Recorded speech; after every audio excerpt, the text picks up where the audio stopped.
Right, so you've sent us this mountain of articles, FAQs, legal summaries, all about eviction law here in Los Angeles. Yeah, it looks like someone's doing their homework.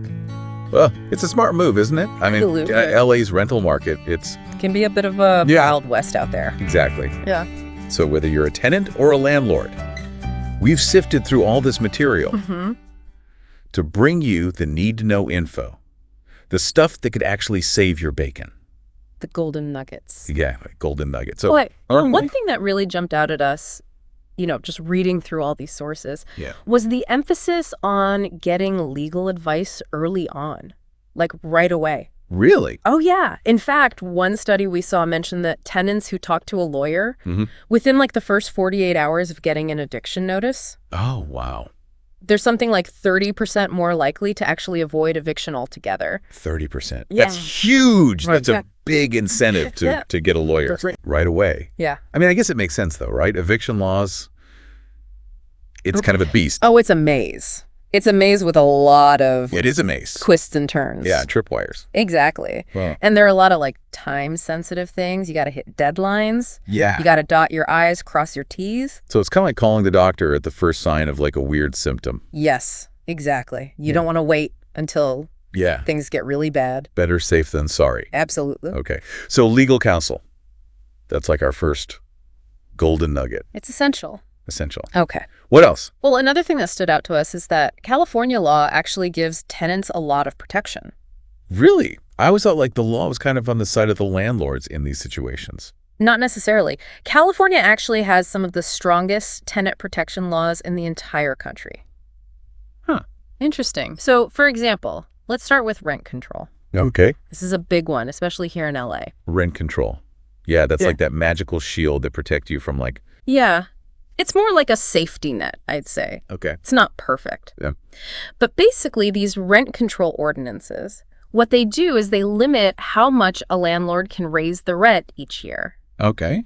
And they often require what's called just cause for eviction. So this means a landlord can't just kick you out for no reason. Right. They need a valid reason, like you didn't pay rent or you violated the lease agreement. So it's not a free pass to just like not pay your rent. Absolutely not. But it prevents those situations where like you're a good tenant, right? But they want to jack up the price. Exactly. They want to get someone else in there who's going to pay more. Good. Rent control helps prevent that. That's really good to know. Yeah. And even in places where there isn't rent control, tenants still have some basic rights when it comes to what's called habitability. Like having a habitable place to live. Yes, exactly. Now, we're not talking about, luxury amenities. This is about basic living standard. Okay, so like what does that actually mean? Like what are we talking about here? Okay, so think of it this way. The landlord is legally obligated to provide a safe and livable space. Okay. So this means things like functioning plumbing, a roof that doesn't leak, working heat, working electrical system, reasonable pest control. That makes sense. Those kind of things. So if your apartment's like literally falling apart, you're not just stuck. You have options. You have the right to request repairs. And if the landlord doesn't fix those problems within a reasonable time frame, you can actually withhold rent.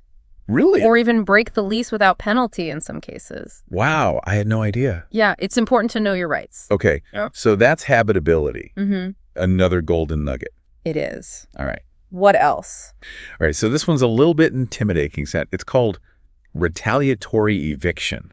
Retaliatory eviction? Like, what does that even mean? So basically, a landlord cannot retaliate against you for exercising your legal rights. So let's say, for example, you report a safety violation to the city. Right. Or you request repairs. The landlord can't just turn around and try to evict you for that. So it's like protection against being punished. Exactly. For standing up for your rights. Yeah, for being a good tenant. Exactly. And California law, they take this very seriously. Okay. Landlords who engage in this kind of behavior can face some pretty hefty penalties. Wow. So I'm sensing a theme here. California law is really trying to... It's really about... protect tenants. Yeah, it's about finding that balance. Yeah. Making sure both sides are treated fairly. Okay. Well, that's good to know. So we've talked about like the good stuff, right? Like the protections. But I know from all this stuff that you sent over, sometimes things don't always go so smoothly. Yeah, that's true. So what are some things that tenants need to look out for? All right. Like what are the red flags that say, trouble's brewing? Well, one thing to keep in mind is that landlords have to follow very specific procedures when it comes to eviction. They can't just stick a notice on your door and say, get out. Right. There's a whole process. Exactly. Due process. Yes. So what are some common mistakes that landlords make that tenants should be aware of? One of the biggest ones. Failing to provide proper notice. Okay. So California law very clearly lays out how much notice a landlord has to give, depending on the reason for eviction and the length of the tenancy. Okay. So, for example, if it's a month-to-month tenancy, usually they have to give you a 30-day notice. Okay. But if you have a longer lease, you might be entitled to a 60-day notice. Okay, so if you get a notice and it seems kind of rushed or doesn't seem right, that's a red flag. Big red flag. Okay. Yeah, because it could mean the landlord is not following the right steps. Right. And that could give you grounds to fight the eviction. Interesting. Yeah. So it's not just about the big picture stuff. Yeah. It's even the little details like the notice period. All those little details matter. Wow. And speaking of details, another thing to watch out for is the reason for the eviction. Yeah. Because landlords can't just evict you for any reason they want. Okay. There has to be a legitimate cause. Like what? Like you didn't pay rent. Okay. You violated the lease agreement. Right. You caused damage to the property. Right. Something like that. So if you're a model tenant, you pay your rent on time, you don't cause any trouble, you should be good. You're probably pretty safe. Generally, yes. Yeah. But unfortunately, some landlords try to find ways around the law. Really? Yeah. They might use some sneaky tactics to try and force tenants out. Like what? Give me an example. Well, it's usually not as dramatic as planting evidence or something. Okay. But they might try to make your life difficult. Okay. To pressure you into leaving. So what kind of things? Things like neglecting repairs. Okay. Constantly harassing you with inspections. Oh, God. Even making false accusations just to try and get you out. It is. And it can be really hard to prove. Yeah. Which is why documentation is so important. You got to keep detailed records of everything. Everything. Your rent payments, any communication you have with your landlord, photos of any damage to the property, notes on any incidents of harassment. So it's like you're building your own paper trail. You are. Just in case. Exactly, because you never know when you might need it. Oh, wow. And remember, if you ever feel like your landlord is trying to intimidate you or violate your rights, do not hesitate to get legal help. Yeah. A lawyer can help you understand your options and build a strong defense. So we've established legal advice is key. Absolutely.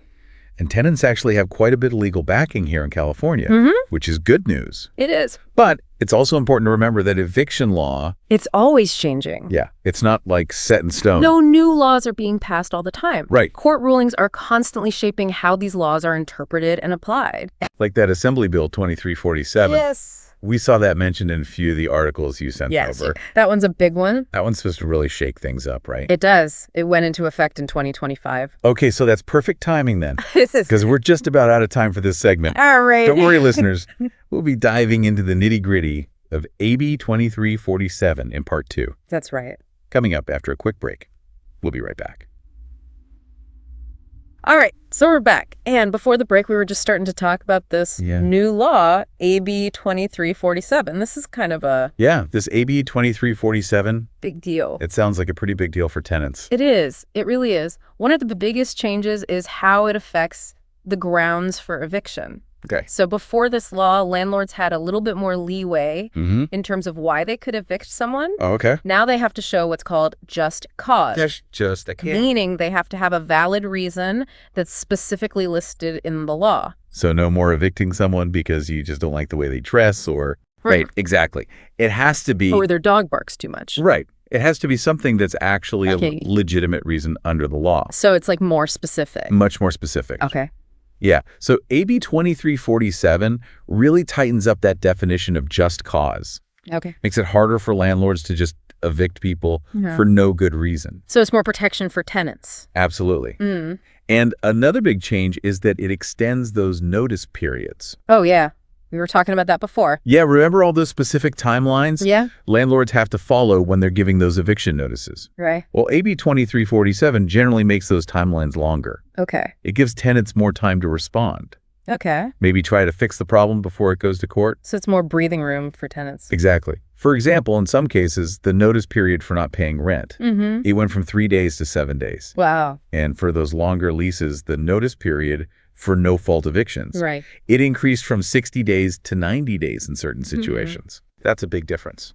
It's a big difference. It gives people more time to either come up with the rent money, find a new place to live, or, figure out their legal options. Okay. So longer notice periods, that's good for tenants. Definitely.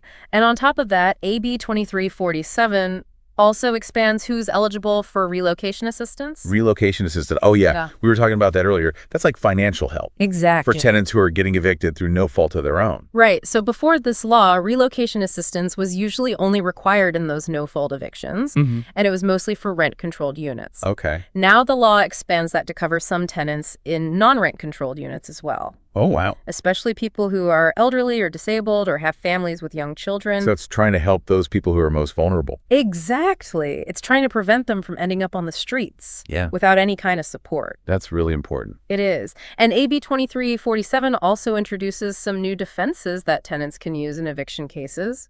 Oh, okay. Like what kind of defenses?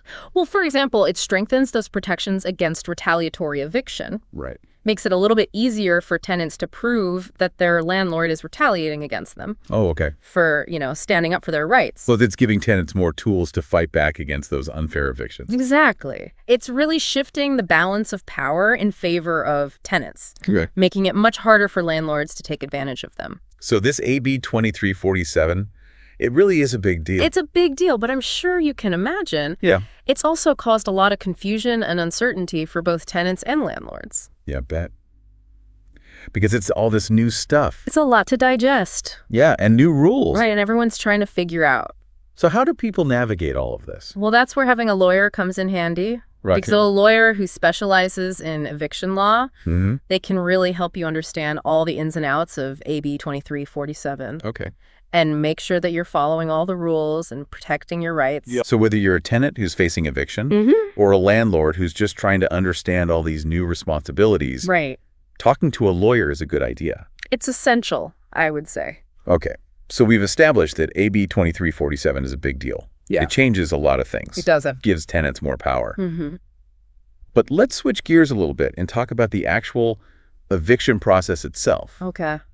Because from what I've seen in all these materials, Yeah. it's not just as simple as getting a notice and packing your bags. No, it's definitely not a quick or easy process. Okay. There are several steps involved. Okay. And it can get pretty complicated, especially with all the changes from AB 2347. So walk us through it. Like, what are the main steps in a typical eviction case here in LA? All right. So usually it starts with the landlord serving the tenant with a notice. Okay. Yeah, we talked about those different types of notices before. Right. Like the 3-day notice to pay rent or quit. Exactly. The 30-day or 60-day notice to terminate tenancy. Right. All those different options. Right. So those are like the official first step. Yeah. It's the warning shot. Yeah. The landlord saying, hey, something's not right. Exactly. And it's really important that these notices are served properly because they have to follow the specific legal requirements. Right. If the landlord messes up the service, the tenant might be able to challenge the eviction.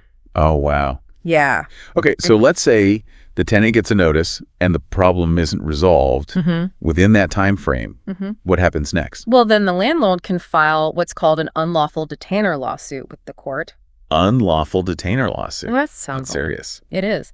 This is where things get real. Okay. Because this lawsuit officially starts that eviction process. So it's going to court. It's going to court. Okay. Yeah. So once that lawsuit is filed, the tenant is going to get served with a summons and complaint, which basically outlines the landlord side of the story, what their allegations are. And then the tenant has a very limited time to respond to that lawsuit, usually only 5 days. So you can't just ignore it. No, you can't ignore those court documents. Okay. Because if you do, you'll probably end up with a default judgment against you.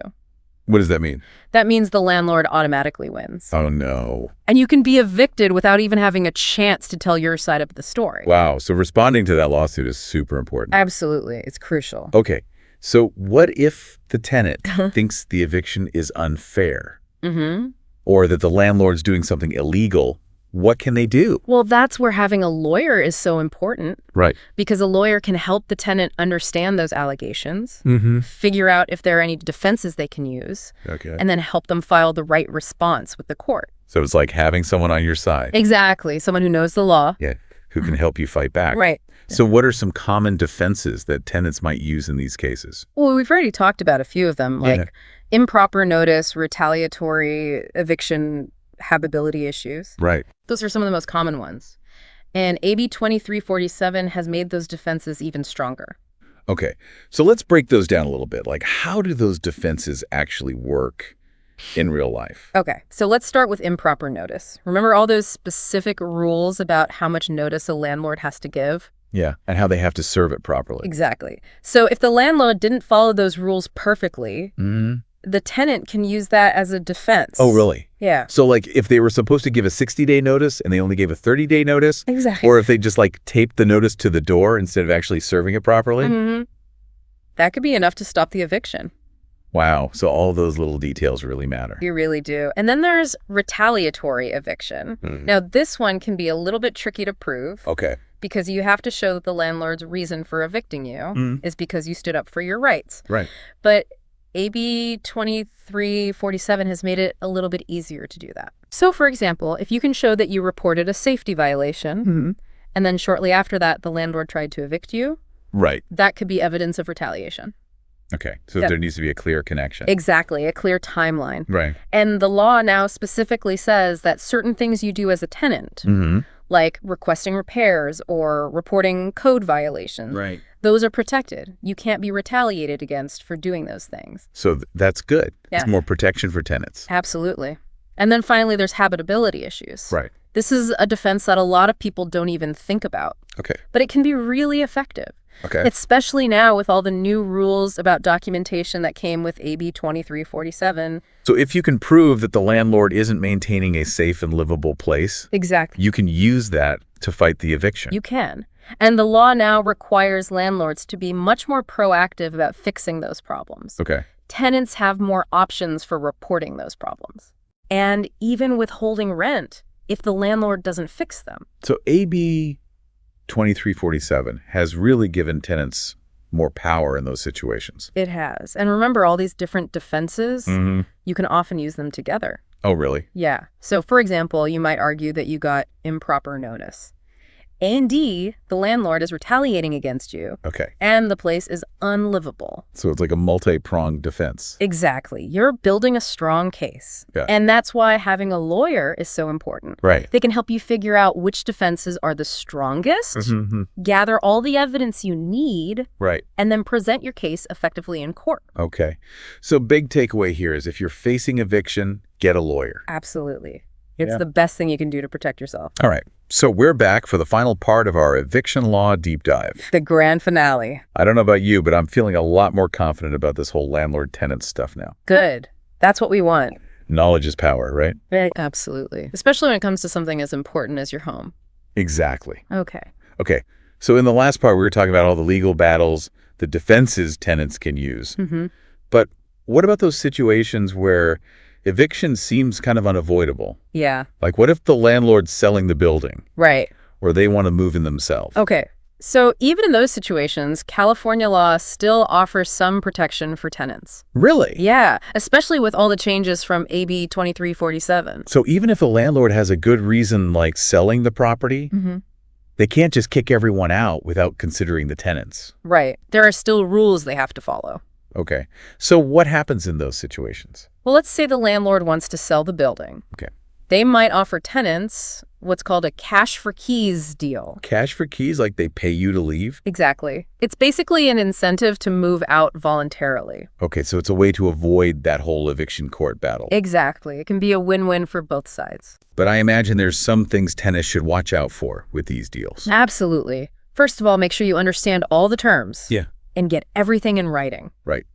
Don't just take their word for it. No, never sign anything without having a lawyer look it over first. Good advice. Yeah. And even if a tenant agrees to move out, are they still entitled to relocation assistance? They might be. It depends on the situation. Okay. Remember, AB 2347 expanded who's eligible for that assistance. Right. So even some tenants in non-rent controlled units might be able to get help. So even if you're leaving voluntarily, you could still get some financial assistance to find a new place. Exactly. It's designed to help ease that burden of moving. Okay. That makes sense. Now, what about those situations where the landlord wants to move into the unit themselves? Mm-hmm. That's considered a just cause eviction, right? It can be. But again, there are very specific rules the landlord has to follow. Okay, so what are those rules? Well, first of all, they have to actually intend to live in the unit themselves, not just use it as a second home or rent it out to someone else for more money. Right, so no loopholes there. No loopholes. And they still have to give the tenant proper notice, Okay. which, remember, has been extended under AB 2347. Right. So usually that's going to be at least a 60-day notice, Okay. or even 90 days in some cases. So even if the landlord has a valid reason, they still have to go through the whole process. Exactly. They can't just cut corners. And the tenant can still challenge the eviction. Absolutely. If they think the landlord's not doing things by the book. Okay, so I'm seeing a pattern here. Mm-hmm. Even in those situations that seem like a clear win for the landlord, Right. tenants still have rights, They do. They always have rights. and they should always explore those rights. Absolutely. Never just walk away without talking to a lawyer. Right. Because even if it seems like there's no hope, a lawyer might be able to find a way to help. They might be able to negotiate with the landlord. Yeah. Or even find a legal argument to challenge the eviction. So it's always worth getting that legal advice. Absolutely. Always. Okay. So we've covered a lot of ground in this eviction law deep dive. We have. What are your final words of wisdom for our listeners out there? Well, I would say the most important thing is to know your rights. Right. No, you're right. California has some of the best tenant protection laws in the country, Mm-hmm. and those laws are always changing. So stay informed. Stay up to date. Exactly. And second, document everything. Document everything. Keep detailed records of all your communication with your landlord. Right. Rent payments. Right. Maintenance requests. Yeah. Anything that could be relevant to your case. Because you never know when you might need that evidence. Exactly. And finally, if you're facing eviction or dealing with a difficult landlord, Mm-hmm. don't try to handle it alone. Get a lawyer. Get a lawyer. Find someone who specializes in eviction law. Right. They can be your guide, your advocate, and your protector throughout this whole process. Well, this has been such an informative deep dive. I feel like I've learned so much. Me too. And I hope our listeners feel the same way. I hope so. Thanks for joining us on this journey. And remember, knowledge is power. Absolutely. Thanks for having me. It's been a pleasure. And thank you for listening to The Deep Dive. We'll be back next time with another deep dive into a whole new topic. Call now